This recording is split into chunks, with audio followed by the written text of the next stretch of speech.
यशोमती मैया के नंद लाला।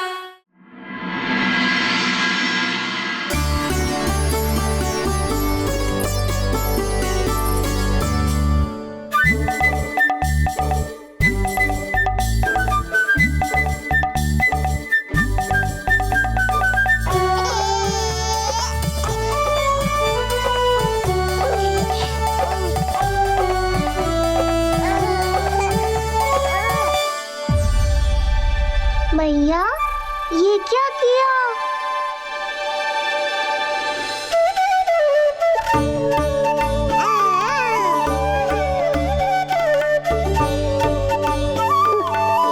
लगता है इसे माखन से अधिक ही प्रेम हो गया है। सावधान यशोदा, कहीं बड़ा होकर माखन चोर ना बन जाइए। माखन चोर क्यों बनेगा मेरा लल्ला? माखन की कोई कमी है क्या हमारे घर में? जितना माखन चाहिए उतना माखन खिलाऊंगी मैं अपने लल्ला को। पर मैया अभी तो थोड़ा सा भी नहीं चखा रही हो।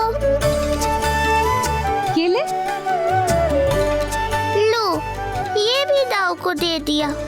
सुबह तो बोल रही थी कि मैं आपको प्रेम नहीं करता, उल्टा आप अपना सारा प्रेम बलदाऊ पर लुटा रही हो।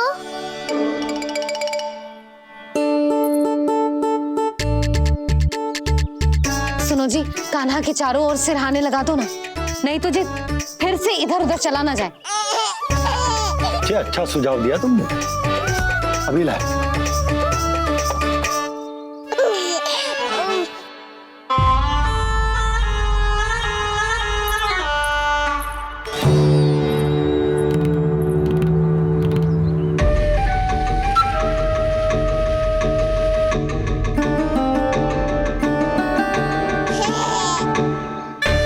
इस बालक का वध करके जब मैं मथुरा वापस लौटूंगा तो प्रभु कंस मुझे अपना विशेष विश्वास पात्र तो बनाएंगे ही, पर क्या पता प्रधानमंत्री भी बना दे। देवकी और वसुदेव अभी कहाँ हैं? अपनी संतानों के श्राद्ध के लिए ऋषि गर्ग के आश्रम जा रहे हैं। अब आप क्या करने वाले हैं महाराज? एक बार तो मैंने उन्हें प्राण दान दे दिया। बधाई हो कुंवर जी, अपनी पत्नी के प्राण बचाने में आप सफल हुए। दूसरी बार मैं उन्हें दंड देने निकला तो तुमने मुझे रोक दिया। बुद्धि बल का प्रयोग कीजिए स्वामी, शारीरिक बल की आवश्यकता नहीं। किंतु एक ही भूल को बार बार नहीं दोहराएगा कंस। मथुरा नरेश कंस के इस महल से वसुदेव और देवकी जीवित बाहर नहीं निकलेंगे, केवल उनके शव। कंस मामा आप उनको छू भी नहीं सकते।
प्रभु? आप अचानक इतने चिंतित क्यों हो गए? कृष्ण ने अपने पांव का अंगूठा अपने मुख में रख लिया है देवी। इसमें चिंतित होने की कोई बात नहीं है प्रभु। ऐसा तो हर बालक कभी ना कभी करता ही है। तो सखा कोई साधारण बालक नहीं है देवी पार्वती, तो भगवान है। यदि वो ऐसे ही अपने अंगूठे को मुख में रखकर खेलते रहे तो अवश्य ही आ जाएगी। कौन आ जाएगी प्रभु?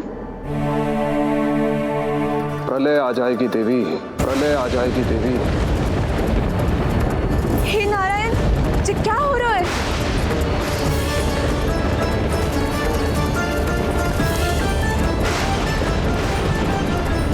जी ऐसे लग रहा है जैसे दिन में ही रात्रि के समान अंधेरा छा गया हो। लगता है बहुत बड़ी आंधी आने वाली है।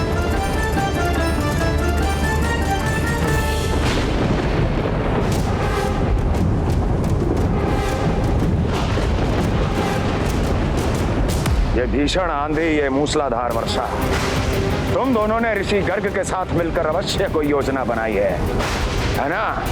बोलो बोलो, क्या है वो योजना? बोलो।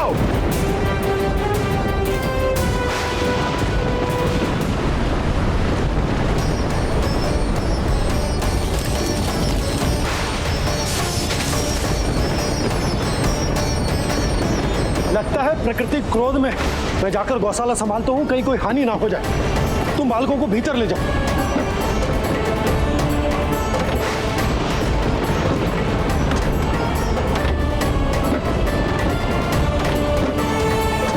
जी द्वार और झरोखे बंद करते हैं। हाँ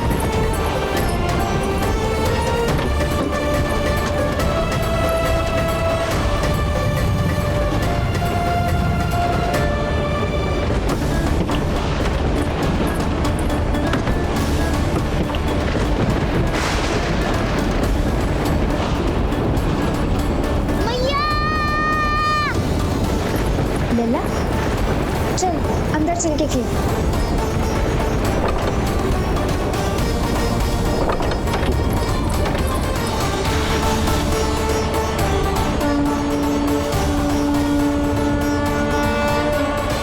आपके सखा तो ध्यान निद्रा में चले गए हैं प्रभु। इनकी ये अंगूठा चूसने की सामान्य सी क्रिया का कितना घातक प्रभाव पड़ रहा है, इन्हें तो पता भी नहीं है। चाहे जानबूझकर की जाए या अनजाने में हो, सखा की हर लीला के पीछे कोई ना कोई उद्देश्य अवश्य छिपा होता है। पर ऐसा लगता है देवी जैसे उनकी इस लीला के पीछे एक नहीं अनेक उद्देश्य छिपे हैं।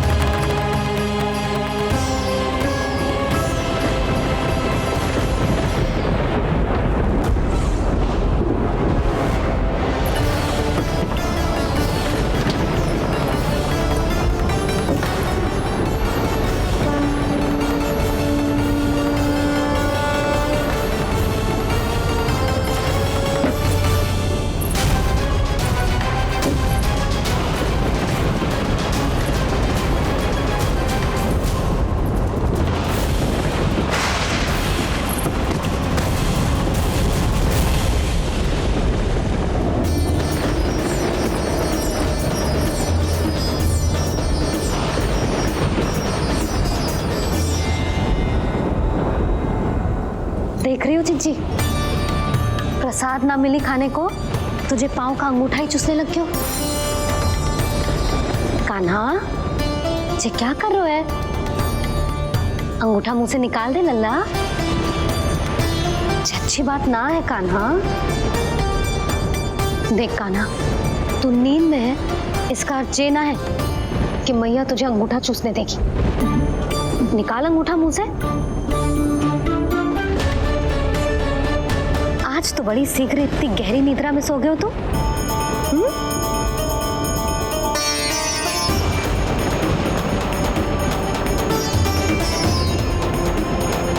देख रही हो ना जीजी, अंगूठा मुंह से निकालने को तैयार ही ना जी। ऐसा क्या आनंद मिल रहा है?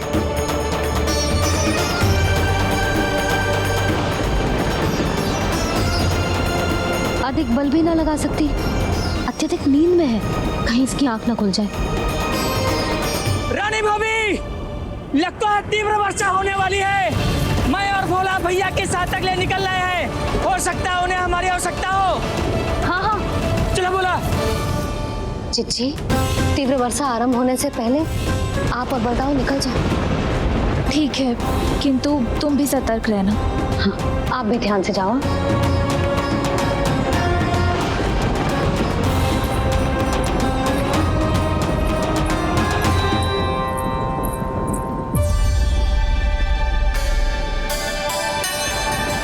हे नारायण, वस्त्र बाहर सूख रहे हैं और तेरे अन्नप्राशन वाले चावल भी रखे। भीतर करना होगा ना चिचान की भी।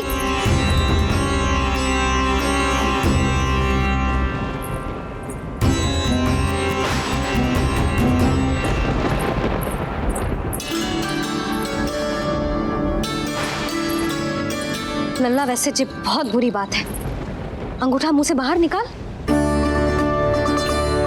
केवल 2 दिवस में तेरा अन्नप्राशन है, फिर सब खाइयो। तनिक धैर्य रख। गुड़ तो प्रभु, स्वयं कृष्ण की मैया इनका अंगूठा नहीं निकाल पाई, तो अब और कौन निकालेगा? कैसे रुकेगी ये प्रलय? इसका एक ही अर्थ है देवी, अभी लीला समाप्त होने का समय नहीं हुआ है। अभी तो कहना तो ये चाहिए कि लीला अभी पूरी तरह से आरंभ ही नहीं हुई है।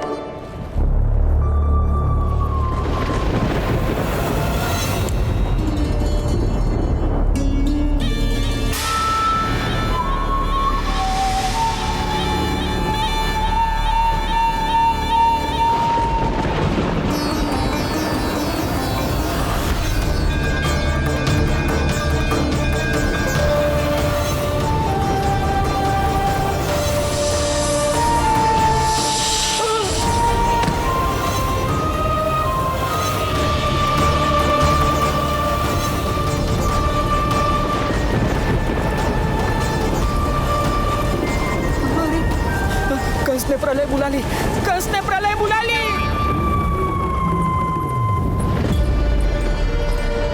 हे नारायण, जे वर्षा तो रुकने वाली ना है। जे गुड़ और गेहूं भीतर रख देती हूँ।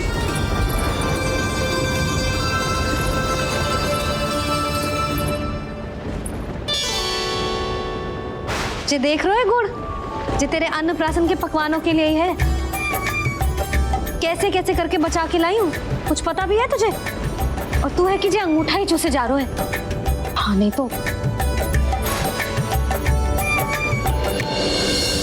किंतु आज प्रलय भी आ जाए तो कंस की तलवार का वार रोकने में असमर्थ होगी। कंस के साथ विश्वासघात किया है, दंड तो मिलेगा। महाराज, वायुमंडल में अचानक आए इस परिवर्तन का हमसे कोई लेना देना नहीं है। हम तो बस अपनी संतानों के श्राद्ध के लिए जा रहे थे। मूर्ख हूं मैं, मूर्ख हूं मैं। कंस एक मूर्ख है, मूर्ख हूं मैं। अब अच्छी तरह जानता हूं मैं, श्राद्ध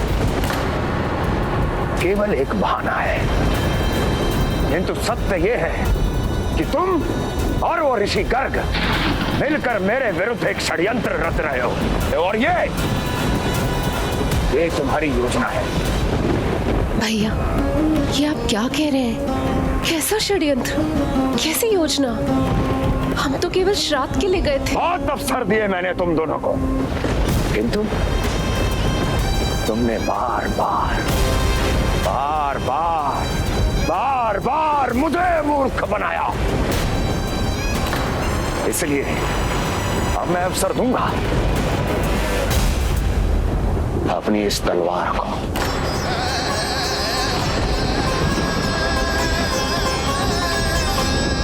येन केन प्रकारेण साम दाम दंड भेद, कोई ना कोई युक्ति लगाकर मैं तुम्हारे उस बालक का वध कर ही दूंगा। पर उस क्षण का साक्षी बनने के लिए अब तुम दोनों को जीवित नहीं छोड़ूंगा मैं।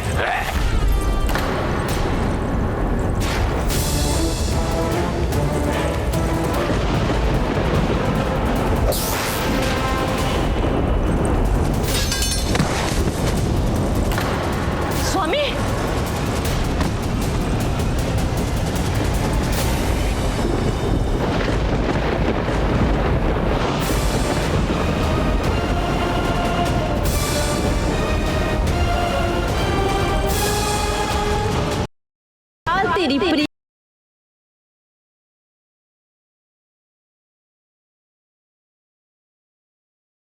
विनाश करेगा, विनाश करेगा।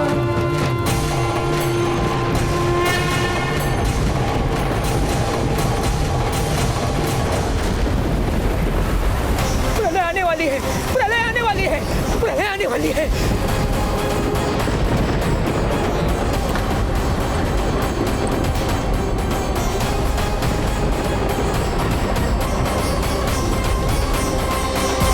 यदि कंस को रोकना, अपने माता पिता की रक्षा करना और चपलासुर के ब्रह्म को मिटाना ही इस लीला के उद्देश्य थे, तो ये सभी उद्देश्य पूरे हो चुके हैं प्रभु। अब तो ये प्रलय रुकनी ही चाहिए। ये केवल सखा की लीला ही नहीं है देवी पार्वती, उनकी माया का उदाहरण भी है। मार्कंडेय ऋषि को दिए गए वरदान को पूरा करने के लिए ही ये सब हो रहा है। कौन सा वरदान प्रभु? प्रभु की माया को साक्षात अपनी आंखों से देख पाने का वरदान।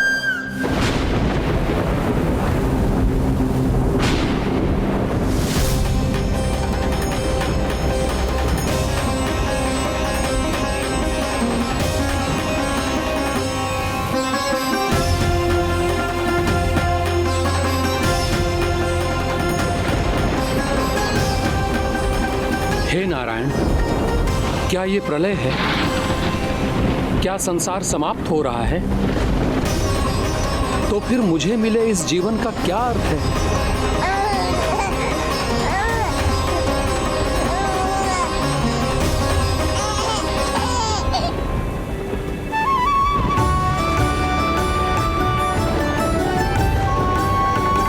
ये बालक यहां कहां से आया?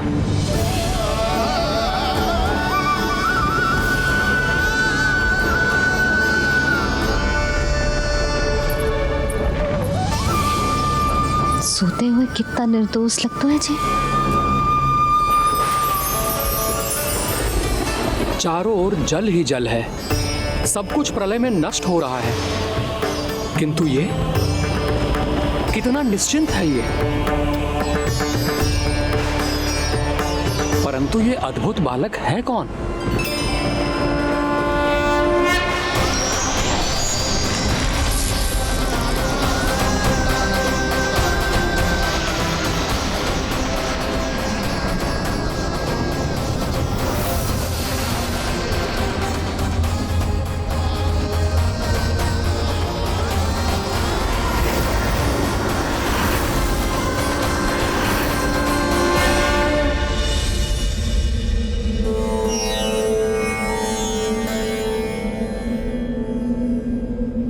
जिन घने काले बादलों ने आकाश को घेरा हुआ था, कहां गए वो?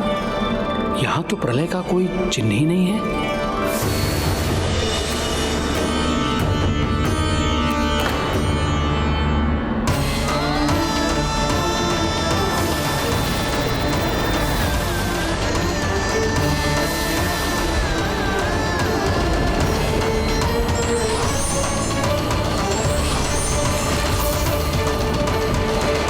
ये आप ही की माया थी ना प्रभु? मुझे इसका साक्षी बनाने के लिए आपका बहुत बहुत धन्यवाद। परंतु इसका अर्थ क्या है प्रभु?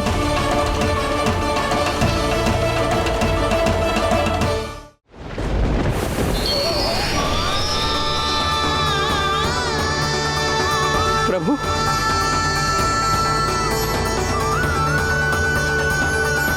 इसका अर्थ ये है कि ये मानव संसार वट वृक्ष पर स्थित है और मानवों का जीवन काल वट वृक्ष के पत्ते पर विश्राम करती एक जल की बूंद के समान होता है। वो बूंद जो किसी भी क्षण नीचे गिर सकती है। आपने तो स्वयं देखा है महर्षि, ये संपूर्ण जगत, ये महाब्रह्मांड मेरे ही भीतर स्थित है। ये उदाहरण है इस बात का कि जो दिखता है उसके कई स्वरूप होते हैं। जो आज आप देख रहे हैं वो पहले भी हो चुका है। और आगे भी होगा। सब कुछ एक माया है। प्रलय का होना, जीवन का होना, दुख, सुख, सब एक भ्रम है। ठीक उसी प्रकार जिस प्रकार एक जलाशय में दिखने वाला प्रतिबिंब आपकी वास्तविकता नहीं बल्कि एक भ्रम होता है। इसलिए मनुष्य को सदैव ध्यान रखना चाहिए कि जीवन में कोई भी संकट क्यों ना आए, वो इस प्रलय की तरह केवल एक भ्रम ही होता है। ऐसे समय में जो संकट के सामने झुक जाते हैं या अधर्म का साथ देते हैं, वह स्वयं को उस भ्रम रूपी प्रलय में डुबोकर नष्ट कर लेते हैं।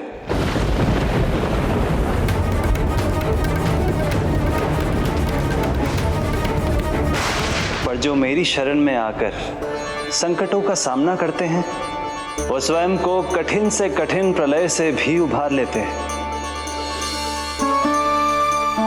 किंतु प्रभु, सभी व्यक्तियों में संकटों का सामना करने का साहस नहीं होता। कृपा करके आप कुछ ऐसा कीजिए जिससे आपके भक्तों को इतना बल मिले कि वो कठिन से कठिन परिस्थितियों का सामना भी सहर्ष कर सकें। मैं वरदान देता हूं महर्षि, पीपल के पत्ते पर बाल कृष्ण की इस छवि का स्मरण मेरे जो भी भक्त करेंगे उनके साथ मेरा आशीर्वाद सदैव बना रहे। वो चाहे कितनी भी कठिन परिस्थिति में क्यों ना फंसे, बाल कृष्ण की ये छवि उन्हें उससे उभर पाने में सामर्थ्य प्रदान करेंगे।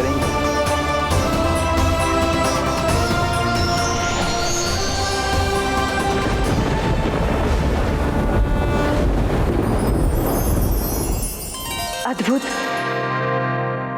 तो ये कोई साधारण लीला या भ्रम नहीं था, मानव मात्र को नारायण से मिला वरदान था ये। पर अब क्या होगा प्रभु? कैसे रुकेगी ये प्रलय?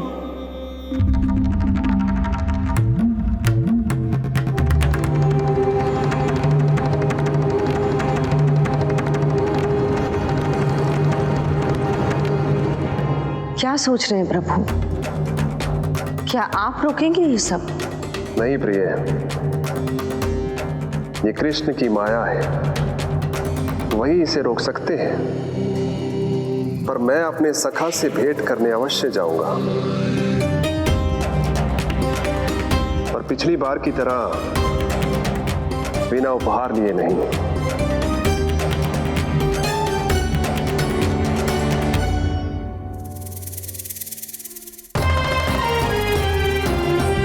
उपहार?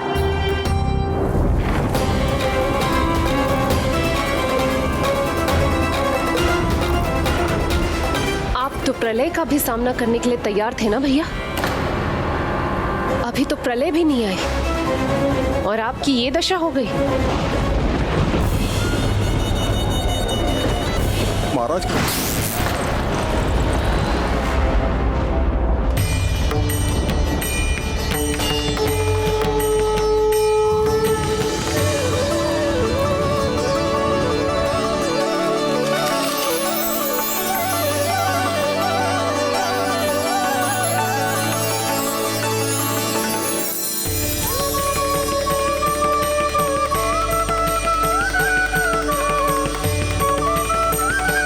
महादेव, आप उपहार में ये निष्प्राण वस्तु देंगे अपने सखा को?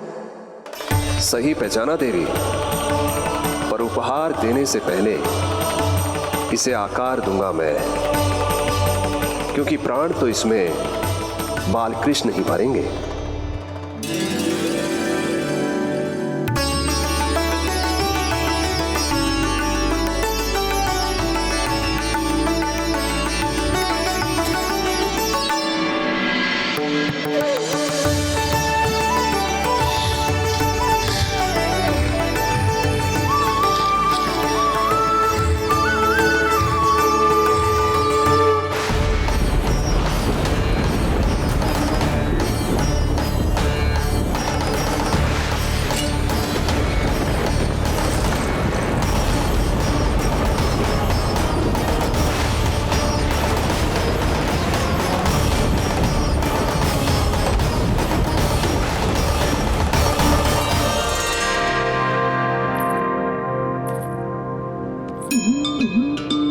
मुरली?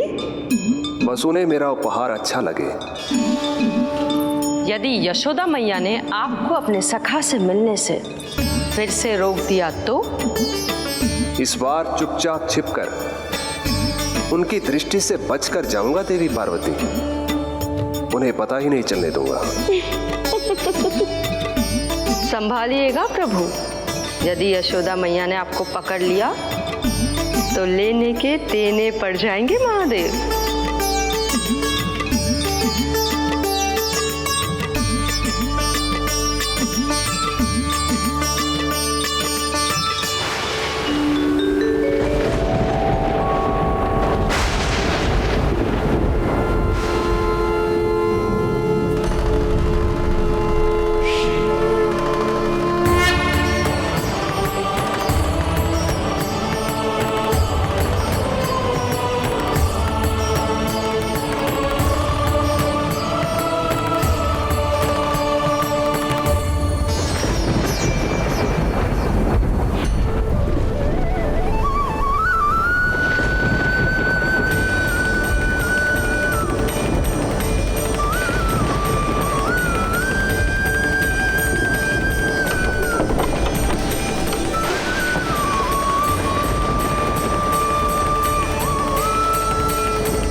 चावल जानकी को कही थी मैंने भीतर रख दे, छोड़कर चली गई बाहर, कुछ भी याद ही ना रहते ऐसे।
अंगूठा निकाल दे नन्ना, नहीं तो रुक जा, मुझे ही अंगूठा निकालना पड़ेगा तेरा। पूरे वस्त्र भीग गए मेरे, कहीं मेरे कारण इसका श्वास ना बिगड़ जाए। वस्त्र बदल के आ रही है मैया।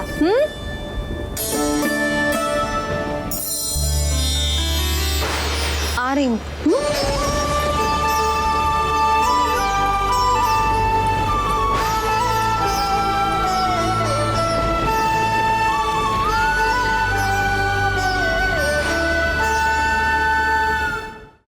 शासन की नींव भय होती है महाराज, और आपका पूरा साम्राज्य भय पर ही टिका हुआ है। यदि आप भी इस तरह से भयभीत दिखाई देंगे तो आपके साम्राज्य को डगमगाने से कोई भी नहीं रोक पाएगा। एक बार आपने ही कहा था ना कि अपनी दुर्बलता कभी किसी को मत दिखाओ। प्रजा को भयभीत कंस नहीं, भयानक कंस दिखना चाहिए, भयानक कंस। अब आप ये सिद्ध कर दीजिए कि भय आपके शत्रु का नहीं, आपका शस्त्र है। महाराजा धीराज कंस का शस्त्र।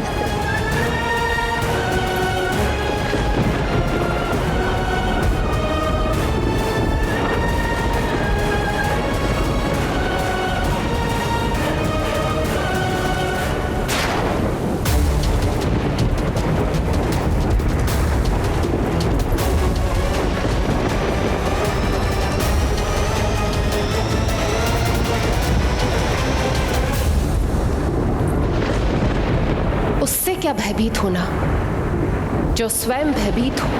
उससे क्या भयभीत होना, जो स्वयं भयभीत हो। सखा, इस माया को विराम देने का समय आ गया है।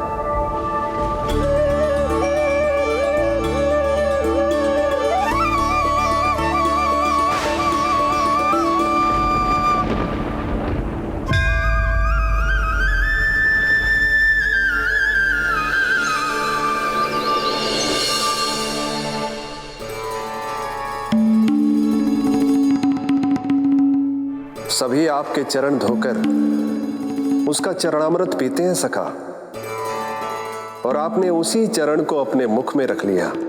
यही तो सखा, मैं इस तथ्य से चकित था, इसलिए सोचा एक बार अपने चरणामृत का स्वाद स्वयं भी चख ही लिया जाए। अब जो उपहार लाए हैं वो शीघ्र ही दे दीजिए। आपको देख लिया तो आपको तो अनुभव है वो क्या क्या करने में सक्षम है। आपसे कुछ भी छुपाया नहीं जा सकता सखा।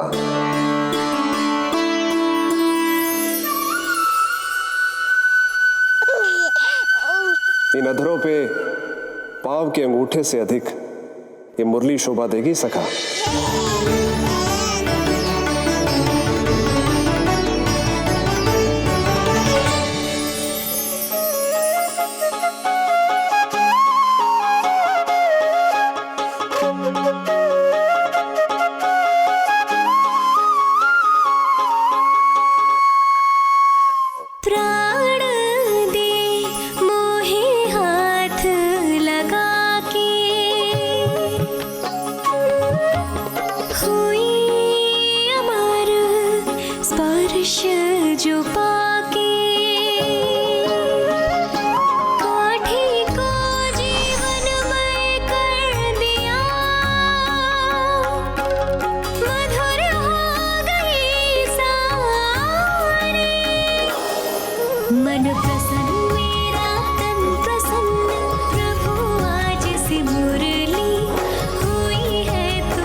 भक्ति ने मेरा मन जीत लिया है मुरली।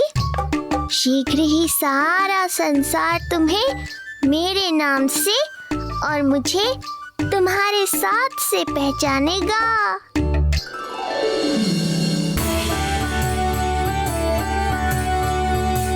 प्रभु, मेरे प्रभु, इस अनमोल भेंट के लिए आपका बहुत बहुत धन्यवाद सखा।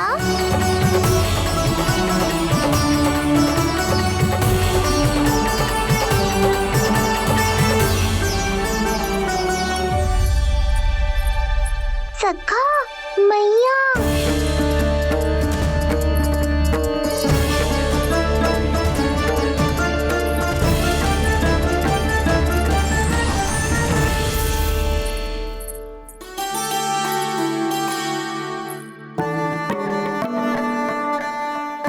अच्छा जी, तो तूने अपना अंगूठा मुंह से निकाल ही दियो।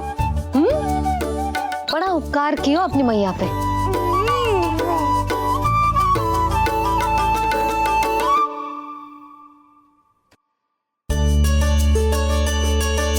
प्रभु, मैया, ऐसा मत करो, मेरी मुरली वापस दे दो मुझे। ये कहाँ से आई? मेरे सखा ने उपहार में दी है। मैंने तो सोचा भी नहीं था मैया कि मेरे अंगूठा मुंह में लेने से इतना सब कुछ हो जाएगा। तेरे मुख पे छाई ये धृष्टता की छाया साक्षी है। ये जो भी हुआ, ये तुम दोनों, उस ऋषि गर्ग और तुम्हारे उस पुत्र का किया धरा है, जिसे तुमने मुझसे छिपा रखा है। जो स्वयं दूसरों का बुरा करते हैं, उन्हें सदैव यही लगता है कि उनके पीठ के पीछे उनके विरुद्ध कोई न कोई षड्यंत्र हो रहा है। मुझे तनिक भर भयभीत देखकर इतना साहस आ गया तुझमें कि मुझे प्रत्युत्तर देगी। लगता है तुम दोनों महाराज की तलवार के वार को भूल चुके हो। स्मरण करो, इतने वर्षों में इसने एक बार भी तुम्हें छुआ तक नहीं, लेकिन अनेकों बार तुम्हारे हृदय को रक्त रंजित कर चुकी है ये। मेरी इस तलवार ने तुम दोनों की 6 संतानों का रक्त चखा है, और अब एक और संतान के रक्त में स्नान करने वाली है ये। वो संतान जो गोकुल में पल रही है। बस कंस भैया बस, बस कंस भैया बस, बस कंस भैया बस।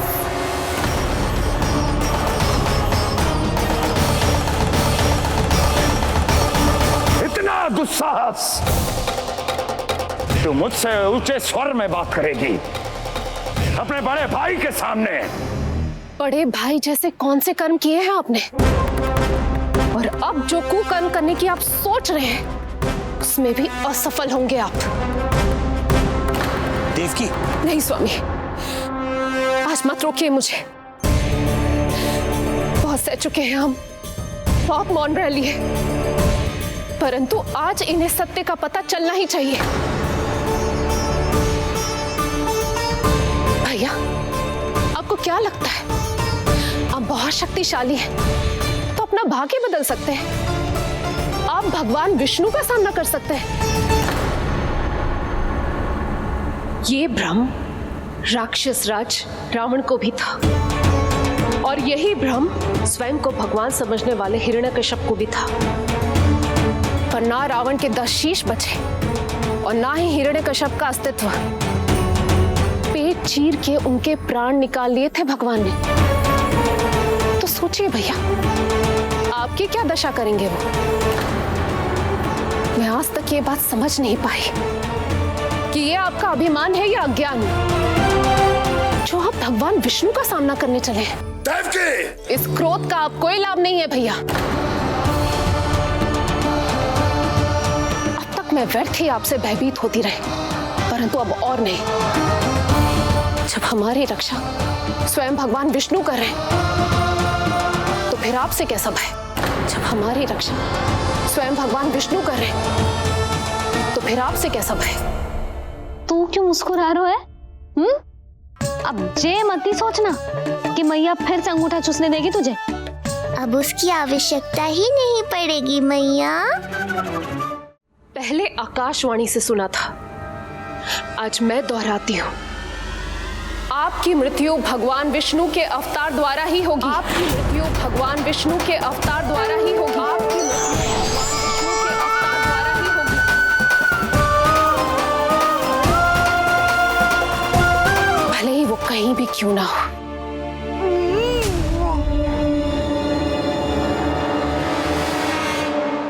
चाहे वो कहीं भी क्यों ना हो, मैं जानता हूं वो कहां है।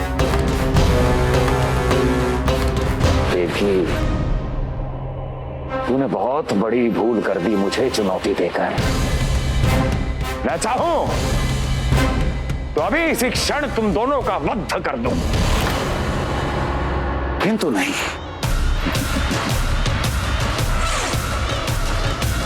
तुम्हें श्राद्ध करना बहुत प्रिय है ना? तो ठीक है, तो अब मैं तुम दोनों का वध तभी करूंगा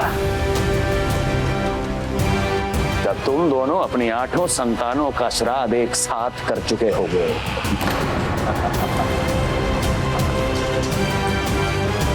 श्राद्ध की तैयारियां करो।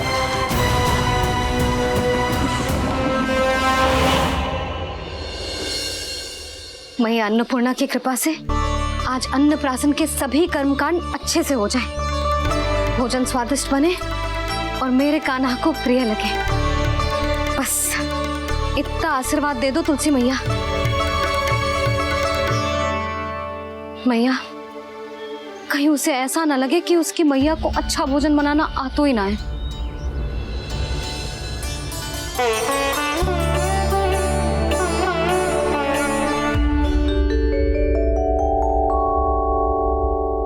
वाह मैया, इतने दिन तक तो कुछ खाने को दिया नहीं, और अब जब खाने का अवसर आया है तो व्यग्र हो रही हो।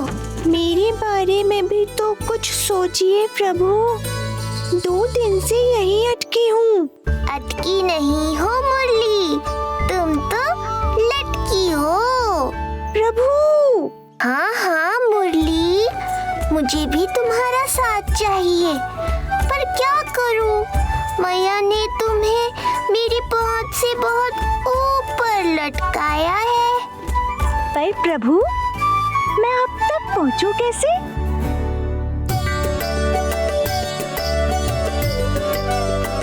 प्रभु, सोचिए मत, कुछ करिए।